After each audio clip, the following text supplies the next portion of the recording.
नमस्कार भक्तों, हम भगवत गीता के अध्याय 5 का भाग 2 शुरू करने जा रहे हैं। तो आप बने रहिए अंत तक हमारे साथ और गीता के शब्दों को अपने जीवन में उतारिए, जिससे आपका और हमारा दोनों का जीवन धन्य हो जाएगा। तो चलिए भगवत गीता को शुरू करते हैं। यत सांख्याय प्राप्यते स्थानम तद्योगैरपि गम्यते एकम सांख्यम च योगम च यह पश्यसि सा पश्यसि। जो यह जानता है कि विश्लेषणात्मक अध्ययन द्वारा प्राप्त स्थान भक्ति द्वारा भी प्राप्त किया जा सकता है, और इस तरह से जो सांख्य योग तथा भक्ति योग को एक समान देखता है, वही वस्तुओं को यथा रूप में देखता है। दार्शनिक शोध का वास्तविक उद्देश्य जीवन के चरम लक्ष्य की खोज है। चूंकि जीवन का चरम लक्ष्य आत्म साक्षात्कार है, अतः इन दोनों विधियों से प्राप्त होने वाले परिणामों में कोई अंतर नहीं है।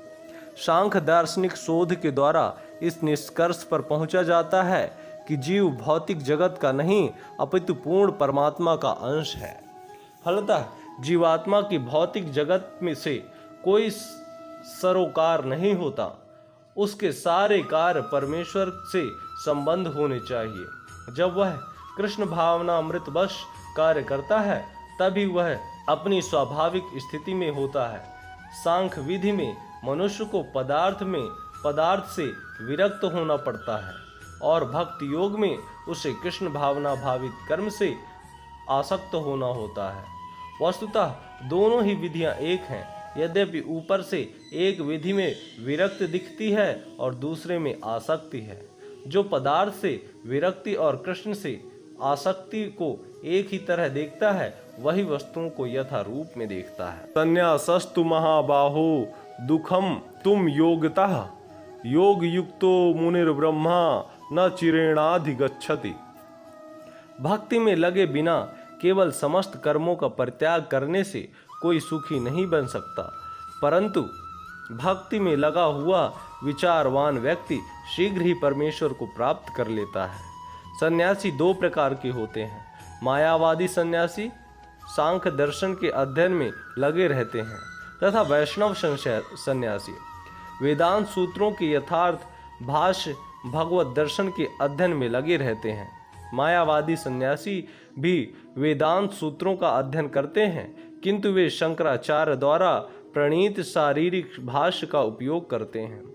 भागवत संप्रदाय के छात्र पांच रात्रि की विधि से भगवान की भक्ति करने में लगे रहते हैं। अतः वैष्णव सन्यासियों को भगवान की दिव्य सेवा के लिए अनेक प्रकार के कार्य करने होते हैं। उन्हें भौतिक कार्यों से कोई सरोकार नहीं रहता, किंतु तो भी वे भगवान की भक्ति में नाना प्रकार के कार्य करते हैं। किंतु मायावादी सन्यासी जो सांख्य तथा वेदांत के अध्ययन एवं चिंतन में लगे रहते हैं, वे भगवान की दिव्य भक्ति का आनंद नहीं उठा पाते। चूंकि उनका अध्ययन अत्यंत जटिल होता है, अतः वे कभी कभी ब्रह्म चिंतन से ऊबकर समुचित बोध के बिना ही भगवत की शरण ग्रहण करते हैं। फलस्वरूप श्रीमद् भागवत का भी अध्ययन उनके लिए कष्टकर होता है। मायावादी सन्यासियों का शुष्क चिंतन तथा कृत्रिम साधनों से निर्विशेष विवेचना उनके लिए व्यर्थ होती है। भक्ति में लगे हुए वैष्णव सन्यासी अपने दिव्य कर्मों को करते हुए प्रसन्न रहते हैं, और यह भी निश्चित रहता है कि वे भगवत धाम को प्राप्त होंगे। मायावादी सन्यासी कभी कभी आत्म साक्षात्कार के पथ से नीचे गिर जाते हैं, और फिर से समाज सेवा परोपकार जैसे भौतिक कर्म में प्रवृत्त होते हैं। अतः निष्कर्ष यह निकलता है कि कृष्ण भावना मृत्यु के कार्यों में लगे रहने वाले लोग ब्रह्म अब्रह्म विषयक साधारण चिंतन में लगे सन्यासियों से श्रेष्ठ हैं, यद्यपि वे भी अनेक जन्मों के बाद कृष्ण भावना भावित हो जाते। योग युक्ते विशुद्धात्मा विजितात्मा जितेंद्रियः सर्वभूतात्मा भूतात्मा कुर्वन्नपि न लिप्यते। जो भक्ति भाव से कर्म करता है, जो विशुद्ध आत्मा है और अपने मन तथा इंद्रियों को वश में रखता है, वह सबों को प्रिय होता है और सभी लोग उसे प्रिय होते हैं।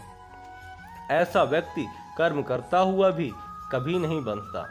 जो कृष्ण भावनामृत के कारण मुक्ति पथ पर है वह प्रत्येक जीव को प्रिय होता है और प्रत्येक जीव उसके लिए प्यारा है। यह कृष्ण भावनामृत के कारण होता है। ऐसा व्यक्ति किसी भी जीव को कृष्ण से पृथक नहीं सोच पाता। जिस प्रकार वृक्ष की पत्तियां तथा टहनियां वृक्ष से भिन्न नहीं होती, वह भली भांति जानता है कि वृक्ष की जड़ में डाला गया जल समस्त पत्तियों तथा टहनियों में फैल जाता है, अथवा अमाशय को भोजन देने से शक्ति स्वतः पूरे शरीर में फैल जाती है। क्योंकि कृष्ण भावनामृत में कर्म करने वाला सबों का दास होता है, अतः वह हर एक को प्रिय होता है। क्योंकि प्रत्येक व्यक्ति उसके कर्म से प्रसन्न रहता है, अतः उसकी चेतना शुद्ध रहती है। क्योंकि उसकी चेतना शुद्ध रहती है, अतः उसका मन पूर्णतया नियंत्रण में रहता है। मन के नियंत्रित होने से उसकी इंद्रियां संयमित रहती हैं। क्योंकि उसका मन सदैव कृष्ण में स्थिर रहता है, अतः उसके विचलित होने का प्रश्न ही नहीं उठता। न भी उसे कृष्ण से संबंध कथाओं के अतिरिक्त अन्य कार्यों में अपनी इंद्रियों को लगाने का अवसर मिलता है। वह कृष्ण कथा के अतिरिक्त और कुछ सुनना नहीं चाहता। वह कृष्ण को अर्पित किए हुए भोजन के अतिरिक्त कुछ नहीं खाना चाहता और न ऐसे किसी स्थान में जाने की इच्छा रखता है जहाँ कृष्ण संबंधी कार्य न होता हो, अतः उसके इंद्रियां वश में रहती हैं। ऐसा व्यक्ति जिसकी इंद्रियां संयमित हों, वह किसी के प्रति अपराध नहीं कर सकता। इस पर कोई यह प्रश्न कर सकता है, तो फिर अर्जुन अन्यों के प्रति युद्ध में आक्रामक क्यों था? वह कृष्ण भावना भावित नहीं था। वस्तुतः अर्जुन ऊपर से ही आक्रामक था, क्योंकि जैसा कि द्वितीय अध्याय में बताया जा चुका है, आत्मा के अवध्य होने के कारण युद्ध भूमि में एकत्र हुए सारे व्यक्ति अपने अपने स्वरूप में जीवित बने रहेंगे। अतः आध्यात्मिक दृष्टि से कुरुक्षेत्र की युद्ध भूमि में कोई मारा नहीं गया। वहां पर स्थित कृष्ण की आज्ञा से केवल उनके वस्त्र बदल दिए गए हैं। अतः अर्जुन कुरुक्षेत्र की युद्ध भूमि में युद्ध करता हुआ भी वस्तुतः युद्ध नहीं कर रहा था। वह तो पूर्ण कृष्ण भावनामृत में कृष्ण के आदेश का पालन मात्र कर रहा था। ऐसा व्यक्ति कभी कर्म बंधन से नहीं बंधता। नैव किंचित करोमीति युक्तो मन्यते तत्त्ववित् पश्यन् शृण्वन् स्पृशन् जिघ्रन् नशन गच्छन् स्वप्न श्वसन प्रल्पन विसृजन ग्रहण उन्मषि निमिषन्नपि इंद्रियाणि इंद्रियार्थेषु वर्तन्ते इति धारयन्। दिव्य भावनामृत युक्त पुरुष देखते, सुनते, स्पर्श करते, सूंघते, खाते, चलते फिरते, सोते हुए, श्वास लेते हुए भी अपने अंतर में सदैव यही जानता रहता है कि वास्तव में वह कुछ भी नहीं करता। बोलते, त्यागते, ग्रहण करते या आंखें खोलते बंद करते हुए भी वह यह जानता रहता है कि भौतिक इंद्रियां अपने अपने विषयों में प्रवृत्त हैं और वह इन सब के पृथक है। चूंकि कृष्ण भावना भावित व्यक्ति का जीवन शुद्ध होता है, फलतः उसे निकट तथा दूरस्थ 5 कारणों कर्ता, कर्म, अधिष्ठान, प्रयास तथा भाग्य पर निर्भर किसी कार्य से कुछ लेना देना नहीं रहता।